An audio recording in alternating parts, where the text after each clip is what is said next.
Yo, what's up, Alright. guys? We are back for Heroes Against Humanity, episode 3, or I'm pretty sure it's episode 3. It's been a little while since we It might be before now.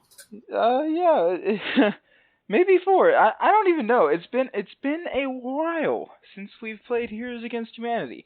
Anyways, today's topic is cartoon characters. Oh yes, you know. There's people who didn't have cable that were stuck watching the CW for kids and Kids WB as a child, or the ones who had cable that watched Nickelodeon and Cartoon Network and Disney Channel. Or you got Jetix and Toonami and Jetix, Tokyo TV. The stuff that Kyradon, our judge, likes. Yes. So we're gonna start off with the whole cast. So obviously you got me, the final producer of WOTWW Productions, our judge Kyradon, I'm just Kyradon. and the awesome tech guy, Redneck Nerd. Howdy. It goes along with the name, so it works. Anyways, yeah, it works. Anyways, kind of the rules of Heroes Against Humanity. We've said it before, but it's been a little while. Obviously, you have a judge, and you have your contestants. The judge picks a superpower after the contestants have picked their characters, and whoever, finds the best way to make that character have an origin story into getting the superpower, and whatever story's best takes the round. Obviously, this is the best of 3, so at max it'll be 3 rounds. Each turn is 5 minutes apiece. So, yeah, let's get this wrapped up. I guess on the count of 5, Keith, me and you can both say our first character. All right. Alright, so 5, 4, 3, 2, 1. Yugi. Ed. Who'd you Yugi? He just went anime on us. Yeah. Yeah. Who did you say, Keith? Ed. Are you talking about which Ed? There's 3 of them. Which Ed? Dead. It better be the most Oh, powerful Ed. the best Ed. That one? That I one? should have picked Rolf. Shit. Yeah. Too late. Alright, you're Ed, and I am Yugi. And Kyradon, what is thou superpower? Alright. Superpower. Oh no. I'll pick one that, like, It could if be you're dumb. in... What? It could be dumb too. No. If you're an anime fan like me, or more specifically a JoJo fan, I doubt anybody knows Oh what no, that is. not JoJo. Oh, you know. you're approaching me? You know. The show's just a meme. It's just a meme. You're approaching me? It's not. All right. Just for that, we are definitely going JoJo. All right. The ability. Okay, this superpower is the ability to stop time for 10 seconds. Ooh. Okay, I guess Yes. I'll go first. Keith, you do get 2 retcons. You ought to, you know the rules of the retcons, so let's just someone count down to when the timer starts and when I gotta start. I'll do it. All right, I'm gonna give you 5 seconds. All right. 5, 4, 3, 2, 1. Take it. And there they were, Yugi and Kaiba, at the duel of their lives. Kaiba summons the Blue Eyes White Dragon. Yugi uses Monster Reborn to bring back Dark Magician. Out of nowhere, the deck is shining with a bluish color. He draws the card, and he still can't see what the card is, so he just puts it in his hand. Kaiba then draws the Pot of Greed and gets 2 more cards. Then, out of nowhere, their duel is stopped by a huge meteor that crashes and creates a freighter in the middle of the duelist arena. Kaiba is just crawling, struggling for his life because of the blast from that thing. Obviously, Yugi is... Yes. Yugi and Kaiba are sitting in the tub. Away from all the action in the tub, together, Kaiba winks at Yugi and says, "That was a good duel, Yugi." And Yugi says, "Don't make me go Pharaoh on you." Wink, wink. And Kaiba looks at him with a strange look. Then Kaiba gets out of the tub and looks at Yugi again with a strange look. Yugi then looks at Kaiba deeply in the eyes. No homo, bro. And then Kaiba leaves, not knowing what's going on in his life. As Yugi's there, sulking in the bathtub, letting the steam clean his pores out, Grandpa steps into the bathroom where the bathtub is. Grandpa then says, "Yugi, I have a surprise for you." There he has a box, and in the box is none other than a new card called Time Stop. Retcon. Go for it. It's not a card.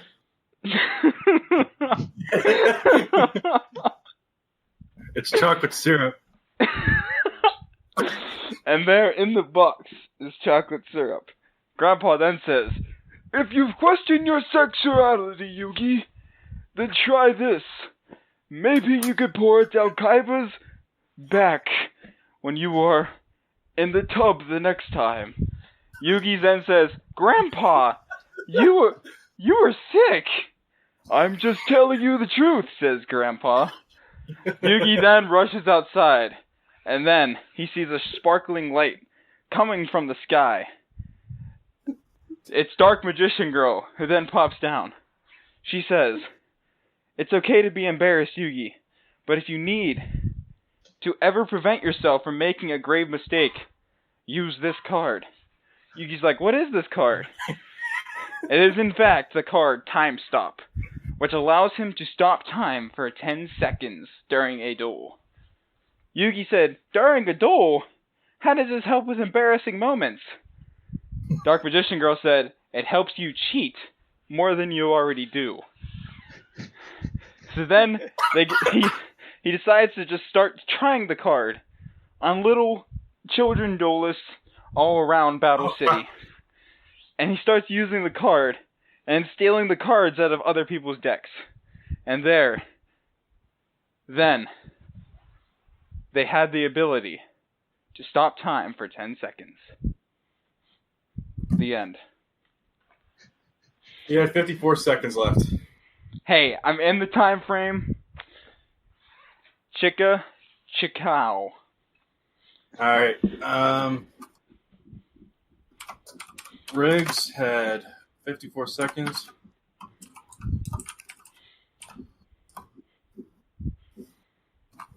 Oh my god.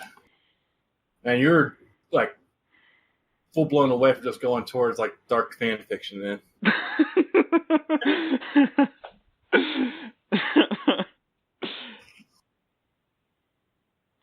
What if I told you I actually own?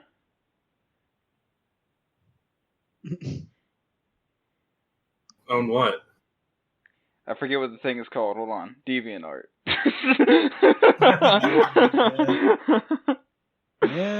Yes. That wonderful place. It's 2 retcons, right? Correct. Alright. Alright, I guess we gotta start the timer on myself, huh? Yep. Yes.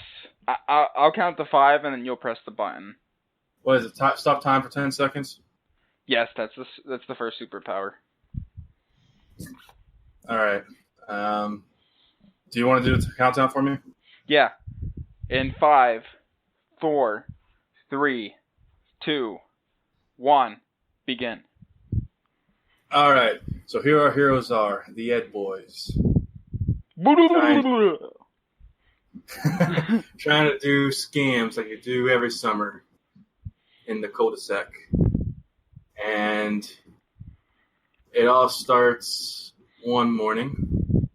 Eddie wants to start a barbecue business. So he cuts up some tires and makes us burgers and soaks them in cheap barbecue sauce to sell to the kids. Ed happens to be head chef. And he's slapping them on the grill and cooking up some fake rubbery burgers. And no one gets sold. No one's selling anything at all that day. No one bought a single burger. So they had to throw away all the trash, and they made Ed do it because he's strong, you know. Retcon. And what? They can't make burgers, so Ed reconsiders his career and decides to be a professional singer and perform on American Idol. All right. That gets a specific retcon.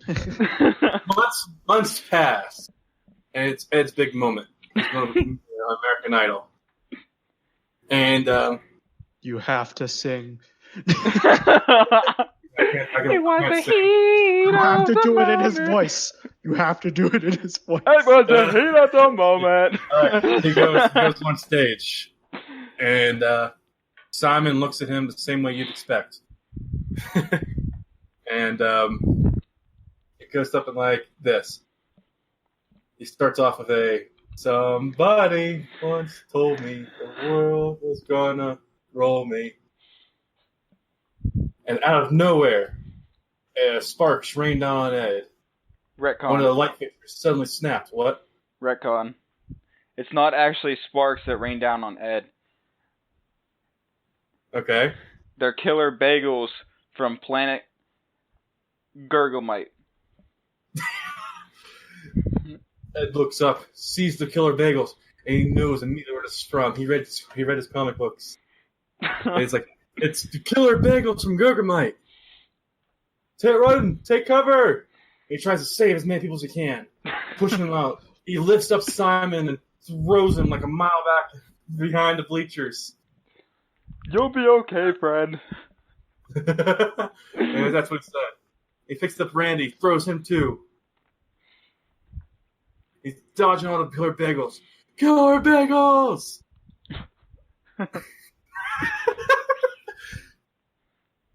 And he manages to get half of everyone out of there. But all of a sudden, a bagel gets him. Lands right on his head. Killer bagels eating my head! And then he wakes up. He's in a psych ward. Because they probably put him there because he's gone crazy and caused destruction to the town too many times. So, I heard the thing. God. Ed decides he has to devise a plan to break out of the psych ward. And, shit. Oh, shit. So he starts spying on the guards. It's like, yo, what's up, CF? Welcome to the chat. hey, CF. He's like studying the guards' patterns, and he realizes he can knock the door down, but he has to sneak out of the whole place. What is he going to do? So he starts to study like in his free time. And all of a sudden, he grew a brain cell. Then he grew another brain cell. Then he grew another brain cell. And at this point, he's like reached 100% mental capacity. His brain is like swelling up out of his head with the little hairs on it. And he's like, my time is now. And he breaks the wall down and starts running. He sees the armed guards all around him. And he's like, not today. And time freezes for 10 seconds. And he charges his way out of there. The end. Impressive. Flawless victory. No. Nice curveball with that one. With the American Idol. All right, that is round 1. So, who do you feel, Kyradon, had the better origin story? Let's see. Kind of felt like Keith was losing the thread a little because I didn't have one to begin with. Don't say really losing. good curveball. But then, like, I like the homoerotic tones with your story. The answer. Cia said the answer was that's B. the quote. Like there was a story about self-discovery right there, you know. Grandpa. Oh yeah. There's also a little bit of a hint of darkness with his grandfather. Yeah. Why would his grandfather know this? His grandfather knew a lot of stuff that you never knew. Like, right. He for some reason this dude like had he had all the Exodia cards that no one else could ever find, just in a box, you know. Mm-hmm. And then, you know, it just made him seem really weird that he just brought a box into the bathroom with chocolate syrup. Yeah. Yeah, that was odd.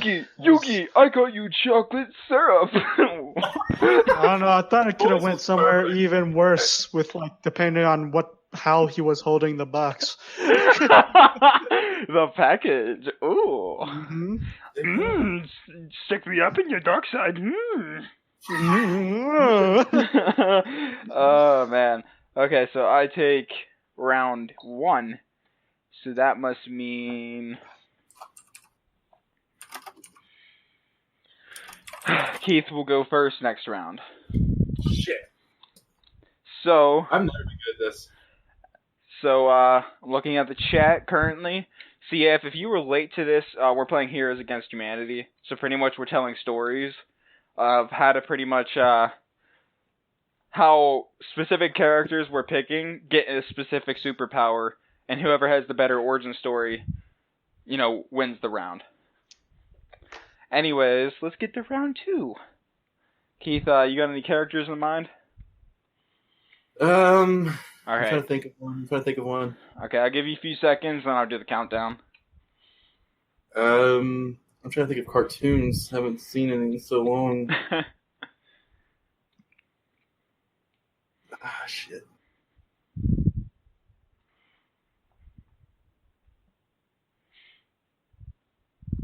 You ready, Keith? Go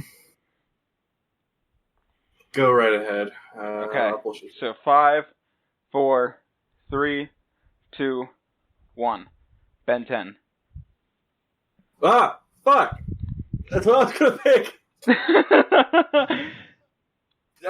Shit.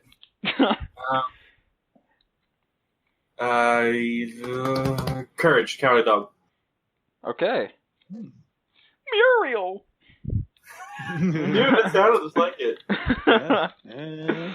All right. I shall pick the power. The power. The ultimate power. All right. It's not the ultimate power. This power will be the ability to teleport anywhere, but only 3 feet from the original position. How is that anywhere? How quickly can you... How is that anywhere? It's only 3 feet. Hey. That could be really amazing in a fight, okay? It's like, oh, you're about to punch me? You can't actually teleport behind somebody. Yeah. Wait, how quickly can you use it? Can you just use it like back to back? Instantly. Well, if it's truly instantly, then you can just do it every half a second and use it almost instantly. Exactly. You know, he would be like a really good character for this moment would be Nightcrawler from X-Men Evolution, but I didn't pick that. Nerf Nightcrawler. Nerf Nightcrawler. It's just nerfing Nightcrawler, yes. In patch 4.2, Nightcrawler. All right, Keith. You got the timer ready? Yep. Go ahead and start the countdown. I will give you the countdown, and now in 5, 4, 3, 2, 1, go. Alright. So, here our hero is Courage, the coward dog. A pink little puffball dog that you all know and love, who's cowardly.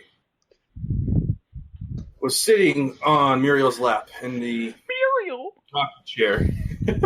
In the rocking chair, and it was about time for bed. So I go up to bed, lay down, start sleeping on the bed, and Eustace is like, I don't want that dog sleeping on the bed anymore. He kicks him out the door, and he goes like a ping pong ball bouncing down the stairs. So he decides to sit in the Eustace's armchair. And he was just about to fall asleep, but he sees out the window a bright flash of light. Retcon. Okay. It's not a bright flash of light. It's Moses on a surfboard as the earth is flooding.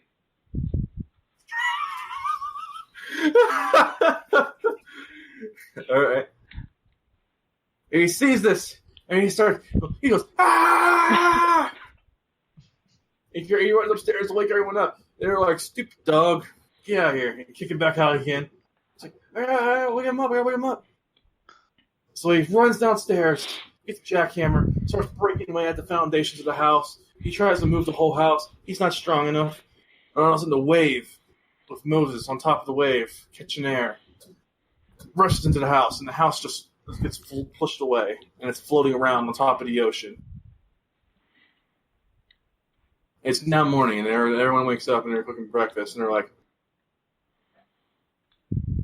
nowhere, Kansas is looking really blue now.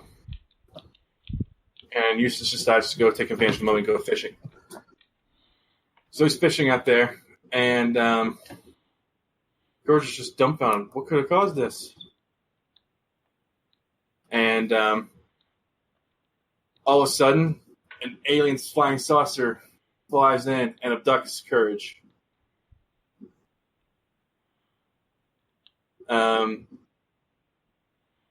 Shit. He comes to and he's strapped to the operating table. It's the chicken alien. You know what I'm talking about? Yeah, I do. All right. And he's about to experiment on Courage. And retcon. Okay. It wasn't. He didn't get abducted. He got taken in a black minivan to the local Taco Bell, where he would be forced to eat their new breakfast menu.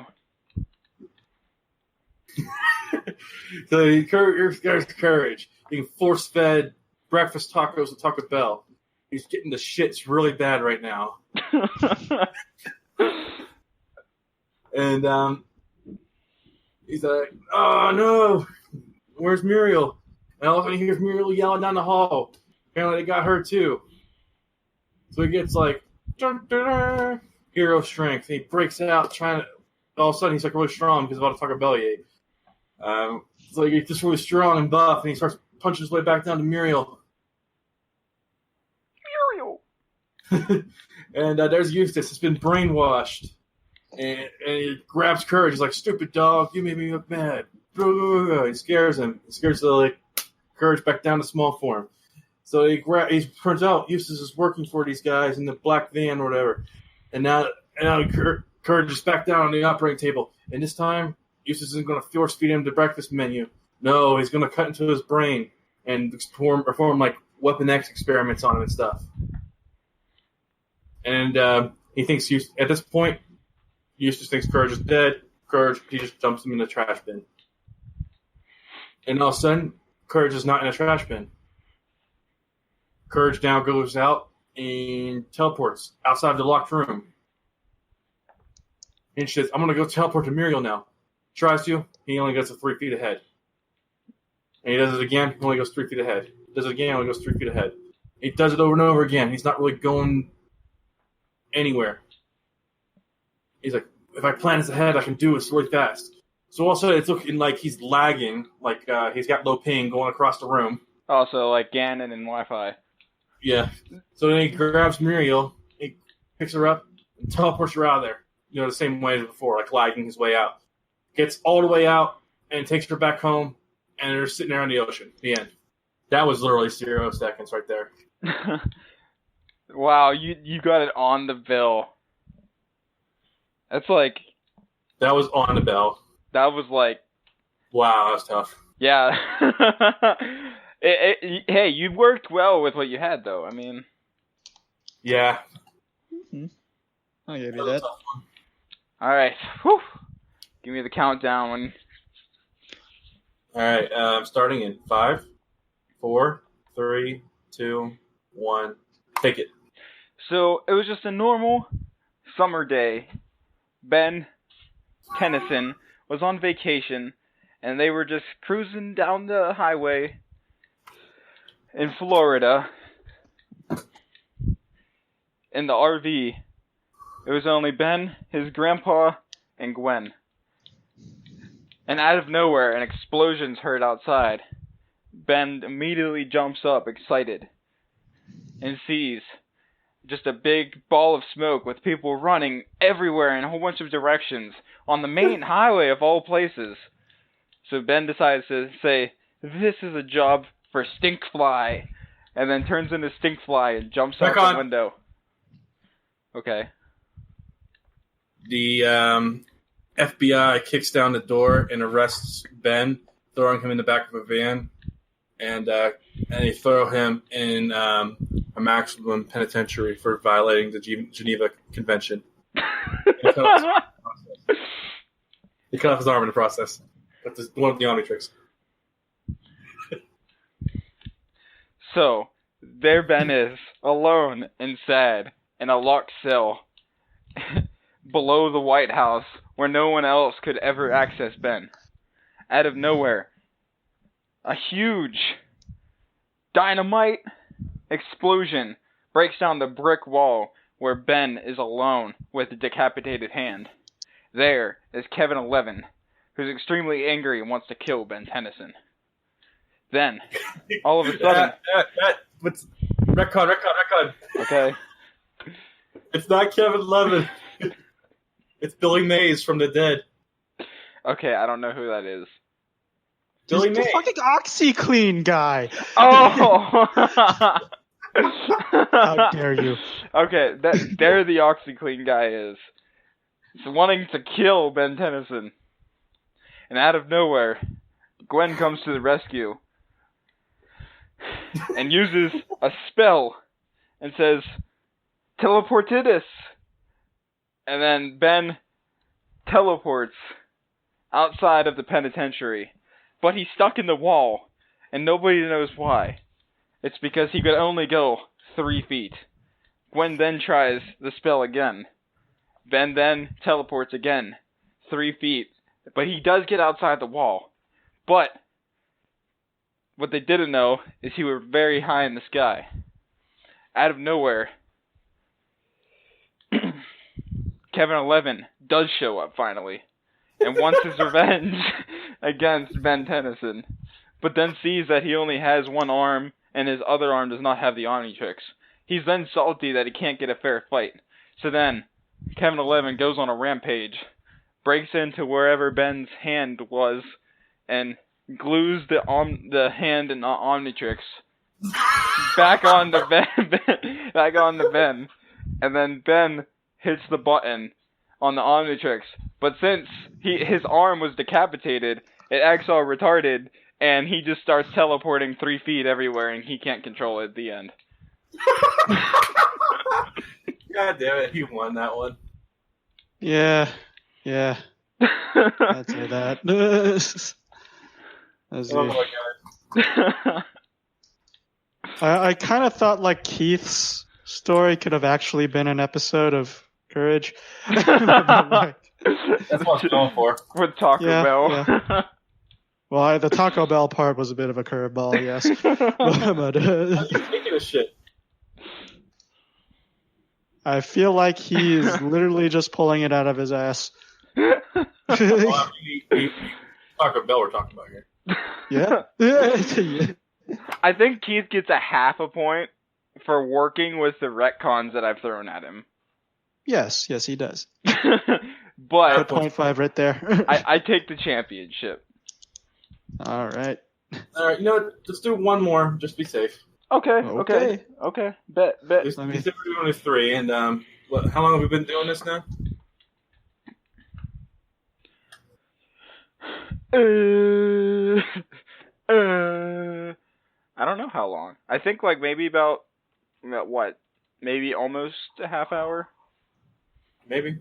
Let's do one more. Let's do one good one. Okay. Not even counting points ahead. Like you can judge in the end, but like let's not even consider points. Like Riggs won this one. Yeah. Another round. I mean, there's only 2 of us, so it's not like. Okay. Wait, are we supposed to rotate judges? No. The way we're gonna play it now is there's only gonna be 1 judge per topic.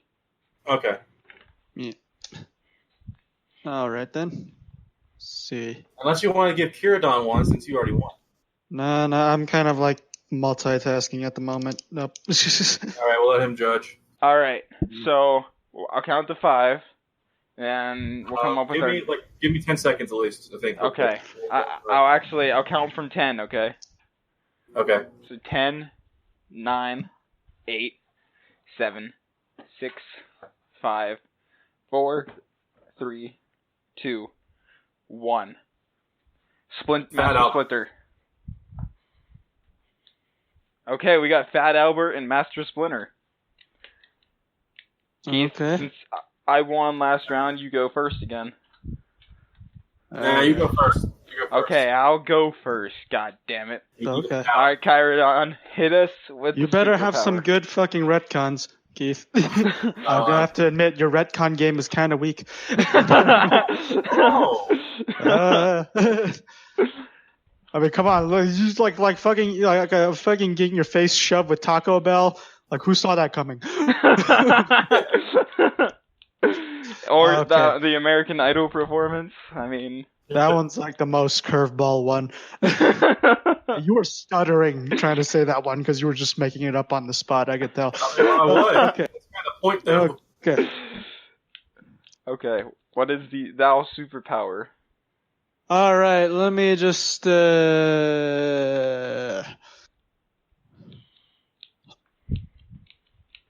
The ability to scream really loudly and can cause frenzy in people. It's like some kind of cursed scream that drives people mad when they hear it.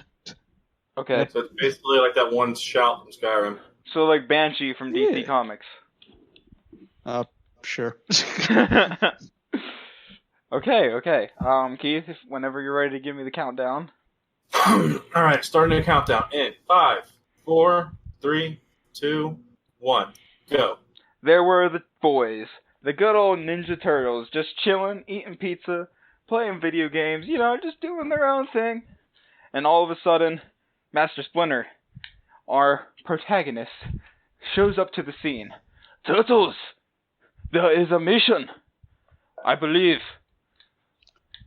that Shredder is on the loose again. And the Turtles are like, oh no, we'll get him, Master Splinter. He's like, no. Me and Donatello will be the only ones on the mission. The rest of you will hold the fort down. As Mikey excitedly says, yeah, that means more pizza time. And then Raphael just looks at Mikey and deeply and just slaps him in the face. And Mikey cries. Anyways, Master Splinter just laughs, and then him and Donatello go on their mission. Retcon. Okay. They decide to have a slice of pizza before they leave, and there's only one slice left, and they kill each other over it. That's brutal. Okay. So, now with all the turtles dead, Master Splinter is in agony. He doesn't know what to do because all the turtles killed each other over pizza. The only thing he had left of their remains was Mikey's pinky finger. He put it in a jar and then put and then put a label on it that says Son. Then, Master Splinter thought to himself, I must go on the mission alone. The turtles would want me to. So then, he goes to where he's heard that Shredder's new whereabouts were. It happened to be a mutagen factory. As Master Splinter was roaming the factory, he saw a whole bunch of different kinds of tubes. Retcon. Okay. It's not a factory of any kind. It's a Dunkin' Donuts, and Master Splinter has hung up his claws and now sells donuts. So after all the depression from the turtles just killing each other, Master Splinter decides to settle for an easier life. And for some reason, a fully grown rat is serving people meals at Dunkin' Donuts. I meant what Splinter was. Or not Splinter, Shredder was. Oh, Sorry. Okay, so Splinter finds out that Shredder is not actually the one inside the factory. But who is? Who is? He looks around, and there, he looks through the glass, and he sees no other than Batman. Splinter's like, Batman? Why is Batman here? This isn't his territory. So then Splinter goes in to the office he sees Batman in. He's like, the Bat. What is going on here? Batman then says, Splinter, I have intel that Shredder's whereabouts is now at a Dunkin' Donuts in Tampa Bay, Florida. Shredder then says, Splinter then says, I must travel there. So then Splinter gets on a plane to Tampa, Florida. And while he's flying, he falls asleep. The plane is then struck with a mutagen ray from Kraid, wanting his revenge. The plane then goes down into the water. Shredder, struggling, he gets out of the plane, one goes in the water before he drowns. Kraid then, as Splinter is rescuing the people, the other passengers in the plane, Kraid is not letting him do the rescuing. So, from the power of the mutagen that struck the plane, Splinter then screams, and then Kraid's brain just explodes on the spot. And then Splinter learned that he had a new ability. The end. Still even really finish the story. Hey, the origin story of how the power came to be was fulfilled. But if you would actually like to know the end of the story, he saves the people, gets to the Dunkin' where Shredder works. They end up actually being friends again like they were when they were young, and they're co-workers at the Dunkin' Donuts. Oh, now you're out of time.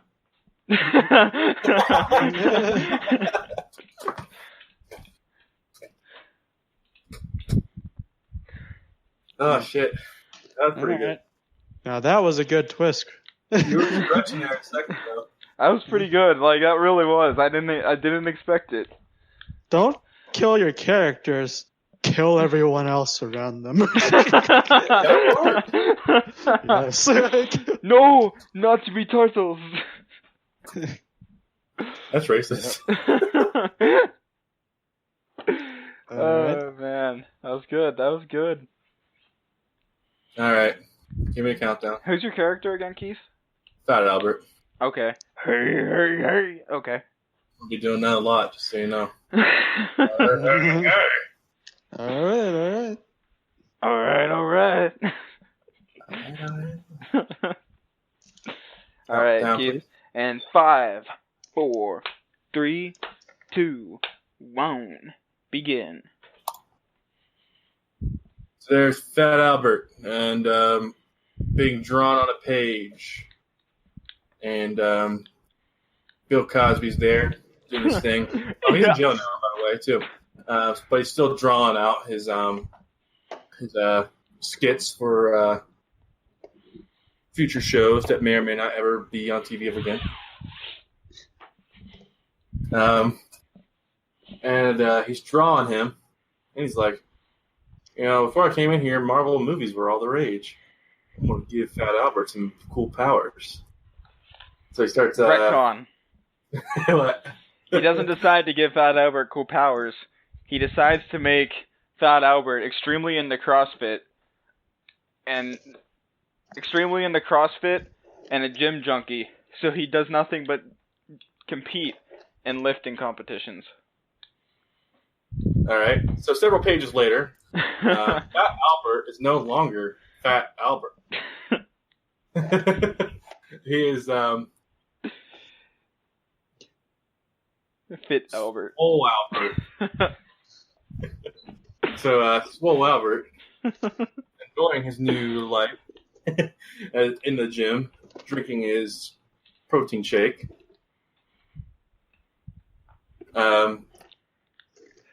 Says, you know what? I'm going to try to get a girl now. But I'm going to do it without drugs. So he goes, asks the girl out. And she declines. So then he drugs her drink. But he gets the drinks mixed up. And he drinks the drink. And all of a sudden, he starts seeing all kinds of crazy colors and everything. He sees the world being drawn around him. And he sees Bill Cosby drawing him and everything he does. Retcon. What? He doesn't see Bill Cosby. It's John Stamos drinking a frappe at Starbucks. So he sees a Starbucks drawn in front of him. And it's, what's his name again? John Stamos. Oh, John Stamos. He sees John Stamos. And he goes in there. And he's like, John, I need your help. I've been drugged. And John Stamos is like, don't worry, I have a cure for that kind of thing. So he gives him another pill. So he takes the pill. And all of a sudden, he's not Swole Albert or Fat Albert anymore. He's like just a blob called Albert. And months pass, and he's sitting on the street homeless because he can't get a job because he's just a blob with a mouth. And so he goes and starts freaking out because all he has is just a mouth. And he's like, no one's going to put money in his mouth. So he starts to scream frantically. And all of a sudden, the apocalypse happens. People are jumping out of buildings and everything. All because he screamed. Because his screams now cause everyone to go into a frenzy. The apocalypse is happening. Buildings start collapsing on top of him. And it's all Bill Cosby and Fat Albert's fault. The end. The Day After Tomorrow is a film not about bad weather, but about the effects of Bill Cosby and Fat Albert. No, that's like Fat Albert heralds the beginning of Judgment Day. That's what's going on. All right. I think that's my best work. I'll admit you did end really strong. Yeah, that was a good ending. It really was. Yeah. So C asked if he can be a judge. Who?